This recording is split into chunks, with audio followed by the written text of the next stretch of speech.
Troisième partie de l'exercice Illustrator, cours numéro 7. Il nous reste à compléter le dessin. On a fait les hachures, les grosseurs de ligne.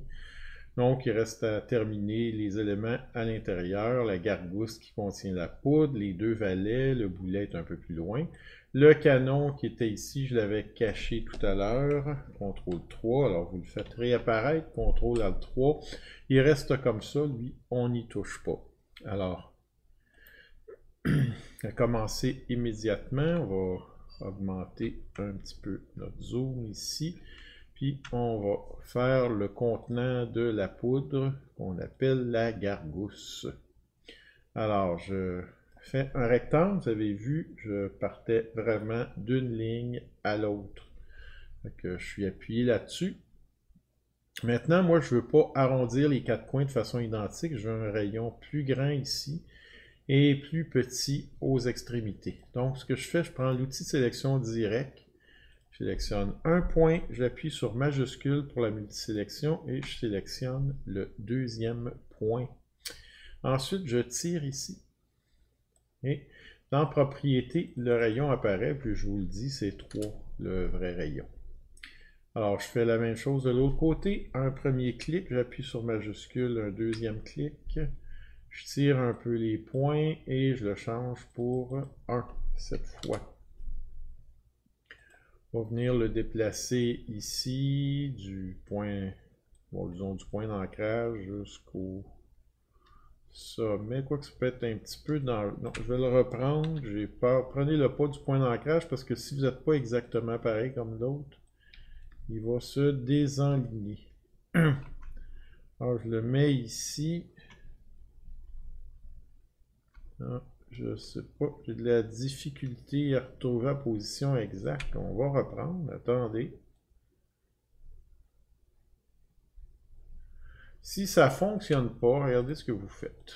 Vous sélectionnez l'objet, puis vous le transformez en ligne guide. Là, il devrait le trouver. Donc, je vais de tracer à ma ligne guide, il l'a bien trouvé. Après, vous sélectionnez la ligne guide, puis vous CTRL ALT 5, et puis ça va redevenir comme il était. On va y ajouter les hachures. Je ne sais pas si vous avez gardé le nuancier, s'il est fermé. Vous allez dans Fenêtre et vous l'ouvrez à nouveau. Et puis, pour travailler plus facilement, moi, je n'ai affiché que les motifs. Parfait. Mon objet est sélectionné. Je m'assure que sur le dessus, c'est le fond qui apparaît, ici, comme vous voyez là. Et puis, je clique sur mon motif. Pour faire la rotation du motif, j'appuie sur R, je fais Entrée, et puis, je choisis l'angle que je désire avoir mon motif, disons 30 degrés. Et j'enlève la transformation de l'objet, je ne garde que celle du motif, et c'est fait. On va le diminuer, on va le garder, puisqu'on va le réutiliser un peu plus loin. Je vais le placer ici. Deuxième élément, les valets. Un peu comme tantôt, vous cliquez ici et vous l'apportez là. Cette fois-là, bon, s'il n'y a pas déjà les propriétés de l'autre, vous n'avez qu'à appuyer sur I pour les recopier. Sauf que le motif n'est pas dans le bon angle. Vous pouvez toujours éliminer le motif. Et puis le remettre pour le tourner, disons, cette fois-là à moins 30 pour être en opposition avec l'autre élément, puis pas suivre parallèlement à celui-là. Alors, c'est bon. Je désire avoir les coins ronds, alors je peux commencer à les tourner ici et chercher les pas trop, là, quel endroit, si vous voulez rentrer un chiffre précis, vous avez dans rectangle, transformation, vous appuyez sur les 3 points qui sont ici. Ils vont apparaître à cet endroit. Vous pouvez mettre 1 mm si vous voulez tout petit comme moi. C'est bien. Alors, je le prends et je l'apporte sur l'autre. C'est fait. On va rapprocher notre boulet. Comme ceci. Je vais augmenter le...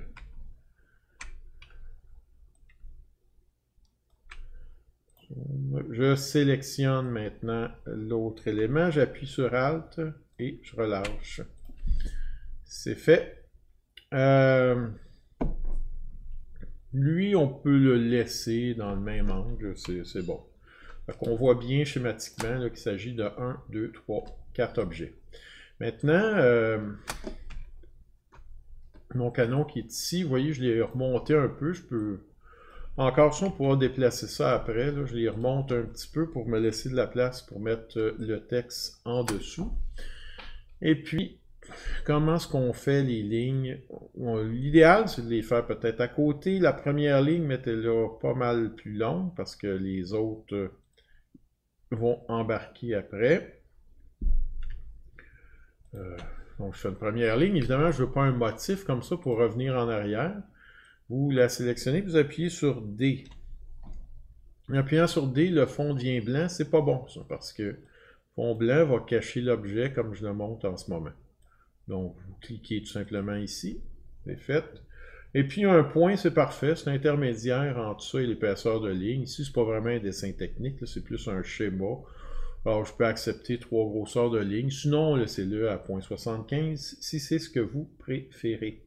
Vous allez dans Contour ici et demander, quand on pointe un objet sur l'objet, on ne met pas une flèche.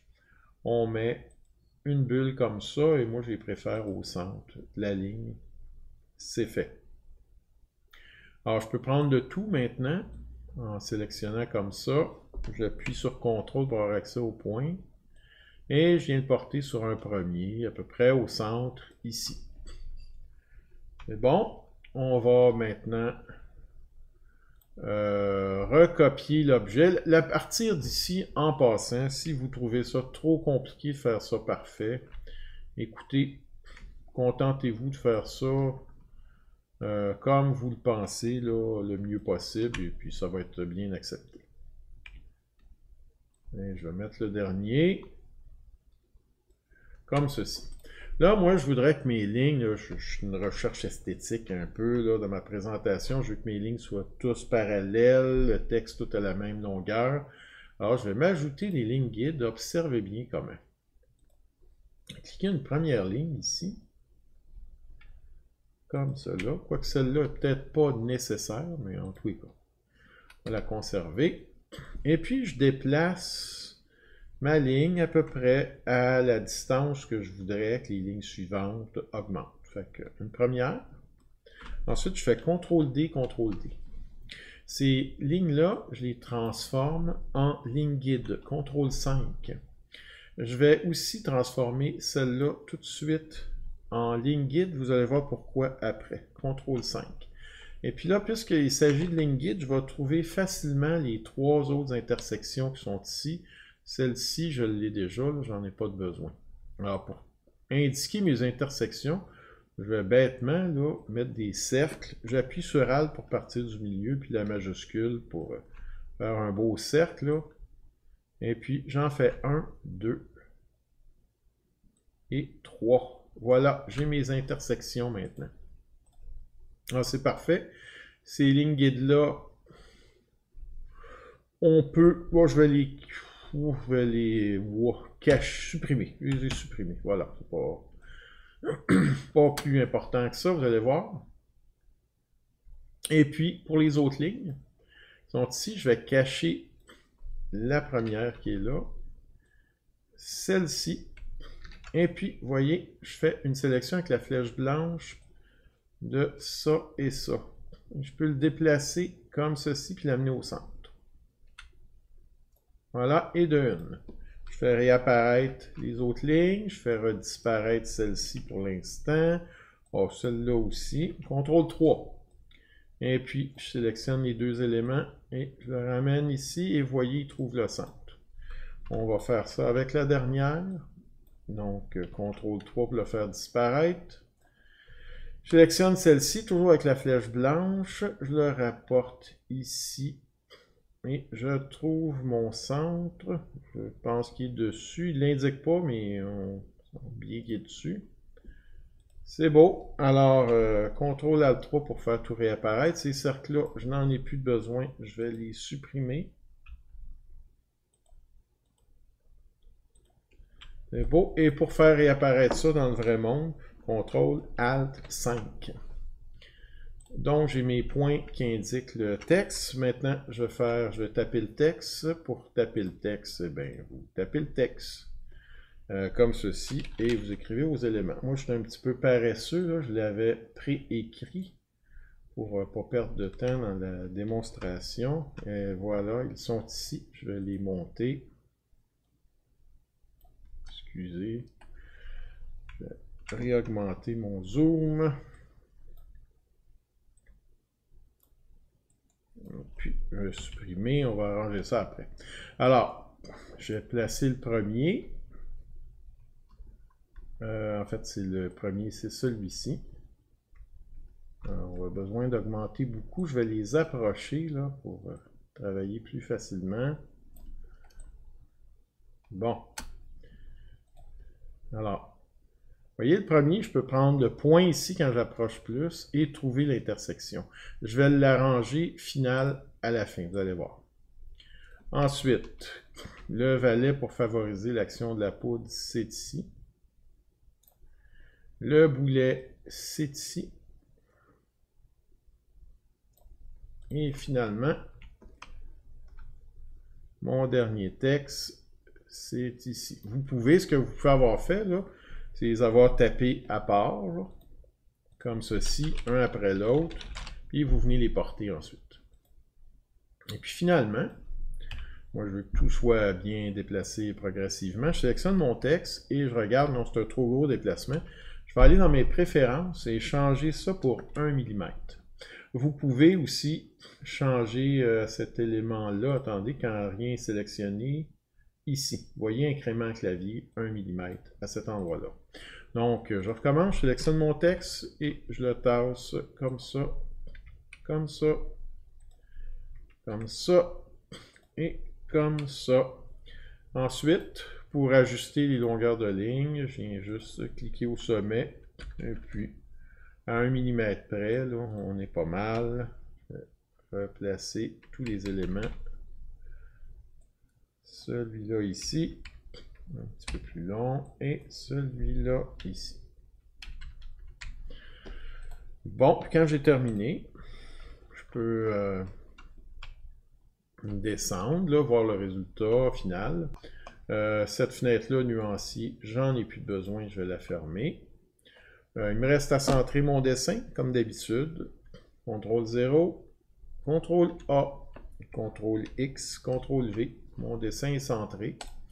Et puis, vous pouvez ajouter en bas votre nom, les éléments comme vous pensez. Quand vous ferez un vrai dessin de présentation, moi, ce que je conseille, c'est de faire une ligne assez large ici, comme, disons, 6 points, par exemple. Et j'écris en dessous mon texte. La ligne, éventuellement, peut être grise. Vous pouvez arranger comme vous voulez vos éléments. Ben, merci de m'avoir écouté. Je vais supprimer ça. Là, pour l'instant, c'est beau. Alors, merci beaucoup et bon travail.